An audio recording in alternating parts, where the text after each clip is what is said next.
કચ્છ લોકસભા દ્વારા સમાજ નવનિર્માણ ટ્રસ્ટ ભુજના સહયોગથી ભુજ તાલુકાના માંધાપર ખાતે સાંસદ સમરસ સર્વજ્ઞાતીય સમૂહ લગ્નોત્સવનું આયોજન કરવામાં આવેલ છે।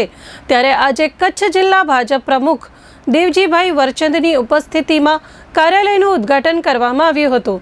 આ પ્રસંગે કચ્છ જિલ્લા ભાજપ પ્રમુખ દેવજીભાઈ વરચંદ, કચ્છના સાંસદ શ્રી વિનોદભાઈ ચાવડા, ભુજના ધારાસભ્ય શ્રી કેશુભાઈ પટેલ, કચ્છ જિલ્લા પંચાયતના પ્રમુખ જનકસિંહ જાડેજા, ભુજ તાલુકા પંચાયતના પ્રમુખ વિનોદભાઈ વરસાણી, ભુજના નગર અધ્યક્ષા રશ્મિબેન સોલંકી, કચ્છ જિલ્લા ભાજપના હોદ્દેદારો દિલીપભાઈ શાહ, નરેન્દ્રભાઈ પ્રજાપતિ, રાહુલભાઈ ગોર, ભીમજીભાઈ જોધાણી, કેડીસીસી બેંકના ચેરમેન દેવરાજભાઈ ગઢવી, પારુલબેન કારા સહિતના અગ્રણીઓ ઉપસ્થિત રહ્યા હતા। પ્રભુતામાં પગલાં માંડતા નવદંપતીઓ માટે સમૂહ લગ્નની સુંદર તૈયારીઓ કરવામાં આવી રહી હોવાનું આજે પત્રકાર પરિષદમાં સાંસદ શ્રી વિનોદભાઈ ચાવડાએ જણાવ્યું હતું। સમૂહ લગ્નની વ્યવસ્થા હિતેશભાઈ ખંડોર, વિશાલભાઈ ઠક્કર, મયુરસિંહ જાડેજા, મિતભાઈ ઠક્કર, ભીમજીભાઈ જોધાણી, કચ્છના સાંસદ અને સમાજ નવનિર્માણ ટ્રસ્ટના પ્રમુખ વિનોદભાઈ ચાવડાના માર્ગદર્શન નીચે સંભાળી રહ્યા છે।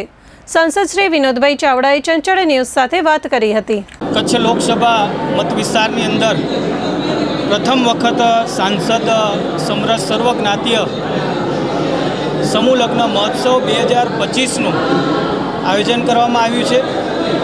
આજે આ કાર્યાલયનું ઉદ્ઘાટન કરવામાં આવ્યું હતું।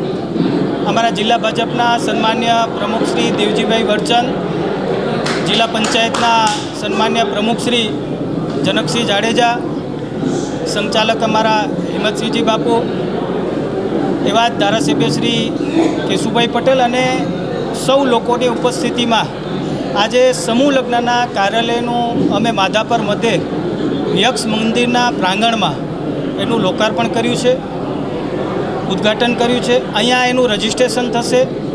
આગામી આવતા મહિનાની 10 તારીખ સુધી જે પરિવારને સમૂહ લગ્ન કરવા હોય એનું રજિસ્ટ્રેશન સતત અહીંયા કાર્યાલયમાં કરવામાં આવશે। અમારો સંકલ્પ છે કે 251 લગ્નો કરવા જે પણ રજિસ્ટ્રેશન થશે એ લગ્ન અમે કરશું। 25/5ના જે સામૂહિક જે તારીખ છે એ દિવસે આ યક્ષ મંદિર માધાપરના ગ્રાઉન્ડની અંદર લગ્ન કરવામાં આવશે। અમારી સમિતિના જે મિત્રો છે, ભાઈ હિતેશભાઈ ખંડોલ, ભીમજીભાઈ જોધાણી, દિનેશભાઈ ઠક્કર, મિતભાઈ ઠક્કર, મયુરસિંહ જાડેજા, અમારા વિશાલભાઈ ઠક્કર, આખી ટીમ જે છે અને અન્ય સર્વે અમારા ભારતીય જનતા પાર્ટીના આગેવાનો, કાર્યકર્તાઓ અને સામાજિક સંસ્થાઓ બધા લોકો સાથે મળી કરીને આ વ્યવસ્થા અમે જોઈ રહ્યા છીએ। દીકરી માટે માત્ર 2100 રૂપિયાની ફી ભરવાની રહેશે, જ્યારે દીકરાઓ માટે 3100 રૂપિયાની ફી ભરવાની રહેશે અને બંને પક્ષે 50-50 આ લગ્નની અંદર એમના પરિવારના લોકો જોડાય એવું સમિતિએ નક્કી કર્યું છે।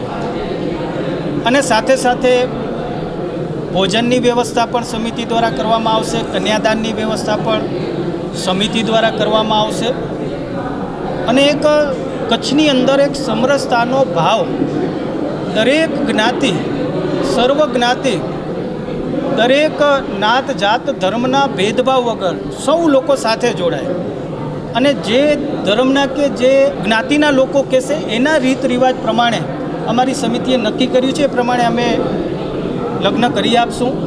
દેશના વડાપ્રધાન શ્રી નરેન્દ્ર મોદી સાહેબ હંમેશા પ્રેરણા આપતા હોય કે ચૂંટાયેલો જનપ્રતિનિધિ પ્રજાની સાથે રહે, પ્રજાના સુખ દુઃખમાં રહે અને હું તો ભાગ્યશાળી કહીશ મને ત્રીજી વખત આ સેવા કરવાનો અવસર મળ્યો છે, મારી પાર્ટીએ મને આપ્યો છે, દેશના વડાપ્રધાન શ્રી નરેન્દ્ર મોદી સાહેબના નેતૃત્વમાં મળ્યો છે, અમારા સૌ આગેવાનોના સહયોગથી આ જ્યારે મોટું નેતૃત્વ કરવાનો મને અવસર મળ્યો છે અને હું પણ એક સામાન્ય પરિવારમાંથી આવું છું। જ્યારે સમાજમાં ખૂબ નાની વયે 2004-5માં હું સમૂહ લગ્નમાં સમિતિમાં જ્યારે પ્રમુખ તરીકે હું જવાબદારી નિભાવતો હતો ત્યારે હું સમૂહ લગ્ન કરતો હતો અને આ પ્રેરણા મને ત્યારથી મળી છે। અને આજે ઘણા બધા સમાજો એવા છે કે જેમના 30, 40, 35, 50 સમૂહ લગ્નો કચ્છની અંદર થાય છે અને અમારા દેવજીભાઈ આજે વાત કરી પ્રમુખ સાહેબે કે જે સમાજો હજી સમૂહ લગ્નથી જે જોડાતા નથી એવા સમાજોનો અમે સંપર્ક કરશું અને એવા પરિવારો જોડાય જેના દીકરાના મા બાપ નથી, સિંગલ પેરેન્ટ્સ છે, જરૂરિયાતમંદ છે. તો તમે બધા મીડિયાના મિત્રોને મારી વિનંતી છે કે તમારો સહયોગ મને જોઈશે અને તમારો સહયોગ મને મળી રહેશે તો આપણે વધુ પરિવારો સુધી પહોંચશું. અને એક પ્રયત્ન અમે આ કર્યો છે, સમરસતાના ભાવનો પ્રયત્ન કર્યો છે કચ્છની અંદર, અને મને લાગે છે કે એ સફળ થશે તમારા બધાના સહયોગથી.